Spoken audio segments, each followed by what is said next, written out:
27 haftada kelganda tonus qo'yib yubormayapti. 2 soatdan beri shundoq qattiq bo'lib turibdi deganda. Ko'rganimizda ularda отслойка, ya'ni ularda qonli выделение kelmayapti, ajralmali yo'q qonli, lekin yo'ldosh o'sha orqasida ko'chish belgilari bilan yo'ldosh ko'chganini ko'ryapmizda. O'sha hisobiga tonus qattiq bo'lib turibdi, mышцалар qisqarib turibdi. Pulsini ko'rsangiz, o'sha yerda pulsi ham o'ynab turibdi-da. Boshingiz aylanmayapti desa, ha, boshim aylanayapti, bo'ynim aylanayapti, tonus qattiq og'riq bo'lyapti, matkam qattiq bo'lib qolgan. Bu уже normal holat emas. Bitta уже yo'ldosh ko'chgan, ekstrенный ularni kesirib olishgan eslayman.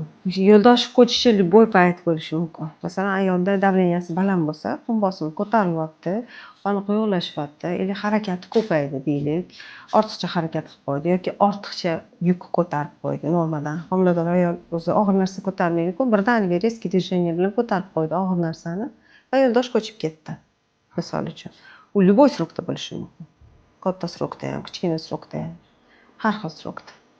Masalan, yo'ldosh to'liq pastda bo'lib turib, ayol oxirigacha yaxshi yurishi ham mumkin. Endi masalan, yo'ldosh to'liq oldinda bo'lsa, kesishcha kesish amaliyoti bilan tug'adi, ya'ni kesirib oladi ayol. Normal holatda olib borsa, bemalol olib bora oladi ayol. O'ziga yaxshi qarasa, lekin o'ziga yaxshi qaramasa, bu paytda qon ketib qoladi yo'ldosh pastda bo'lsa ham.